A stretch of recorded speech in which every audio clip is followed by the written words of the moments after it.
नमस्कार, मैं हूं सोमा सिंह और आप देख रहे हैं CGNN न्यूज़ का दिवाली विशेष कार्यक्रम, जिसमें आज हम बात करेंगे दिवाली के 2 दिन पहले पड़ने वाली धनतेरस की। आपने कभी सोचा है कि तेरस तो हर महीने पड़ती है, फिर धनतेरस पर ही क्यों होती है लक्ष्मी पूजा? अगर आपका जवाब ना है तो चलिए जानते हैं धनतेरस से जुड़े सभी प्रश्नों का जवाब। सबसे पहले हम बात करेंगे कि कार्तिक माह में पड़ने वाली धनतेरस के महत्व के बारे में। त्रयोदशी यानी तेरस हर महीने में 2 बार आती है। कृष्ण और शुक्ल पक्ष के त्रयोदशी तिथि को तेरस कहा जाता है।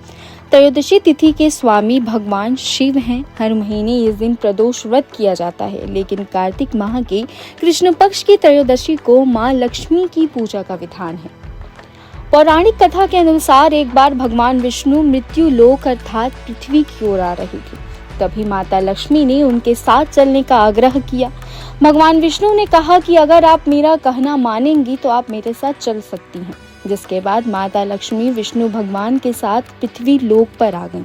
कुछ देर बाद भगवान विष्णु ने लक्ष्मी जी से कहा, जब तक मैं ना आ जाऊं आप यहीं रहना।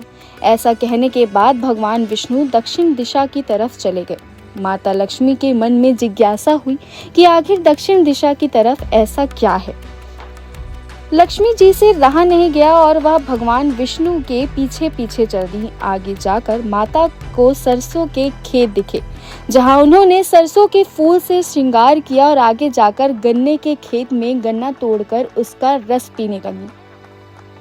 उसी वक्त भगवान विष्णु भी आ गए और माता लक्ष्मी को देखकर नाराज हो गए। नाराज विष्णु जी ने माता लक्ष्मी को श्राप दिया, मैंने आपको मना किया था लेकिन तब भी आप आ गईं। इस अपराध के जुर्म में आपको किसान के यहाँ 12 वर्ष तक रहकर सेवा करनी होगी। ऐसा कहकर भगवान विष्णु क्षीर सागर चले गए। तब लक्ष्मी जी किसान के घर में रहने लग गई। लक्ष्मी जी के रहने से किसान का घर धन धान्य से भर गया। 12 वर्ष के बाद जब प्रभु वापस आए तो किसान ने उन्हें जाने से मना कर दिया। तब माता लक्ष्मी ने किसान से कहा कि धनतेरस के दिन घर की साफ सफाई करते रात में घी का दीपक जलाओ और तांबे के कलश में रुपए रखकर शाम को मेरी पूजा करो। ऐसा करने पर मैं साल भर तुम्हारे घर पर वास करूंगी। मान्यता है कि तब से धनतेरस के दिन धन की देवी माता लक्ष्मी की पूजा शुरू हुई। अब आगे जानेंगे धनतेरस के दिन सोने, चांदी और बर्तन क्यों खरीदे जाते हैं। धनतेरस पर लोग अपने घरों की साफ सफाई करके उन्हें सजाते हैं ताकि लक्ष्मी माता का वास हो सके। इस दिन विशेष रूप से सोने, चांदी, बर्तन या अन्य धातुओं से बनी वस्तुओं को खरीदना शुभ माना जाता है।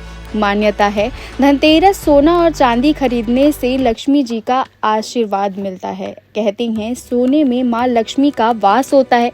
इसे पहनने से लक्ष्मी की प्राप्ति होती है, समृद्धि में वृद्धि होती है। धनतेरस पर खरीदारी करने को लेकर यह मान्यता है कि जो वस्तुएं इस दिन खरीदी जाती हैं वे आने वाले समय में घर में स्थायी रूप से समृद्धि और शांति बनाए रखती हैं।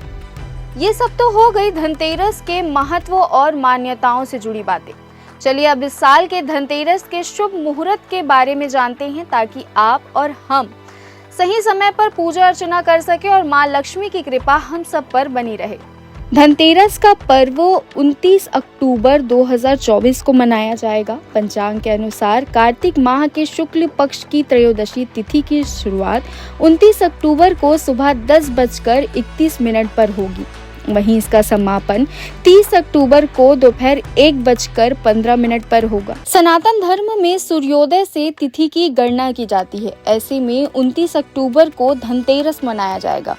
धनतेरस पूजा मुहूर्त शाम 6:31 से रात 8:13 तक होगा।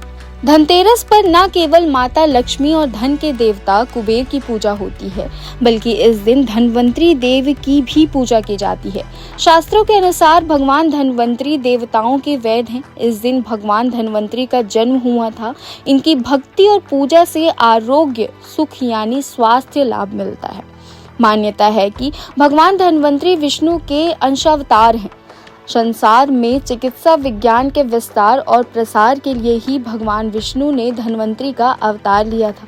यह भी मान्यता है कि जो लोग इस त्योहार पर भगवान धनवंतरी की पूजा करते हैं उन्हें सभी प्रकार की बीमारियों और कष्टों से मुक्ति मिल जाती है। इस दिवाली विशेष कार्यक्रम में आज हमने धनतेरस से जुड़ी सभी बातों के बारे में बताया। आगे हम ऐसी ही रोचक जानकारी के साथ पुनः हाजिर होंगे। तब तक के लिए मुझे दीजिए अनुमति। नमस्कार।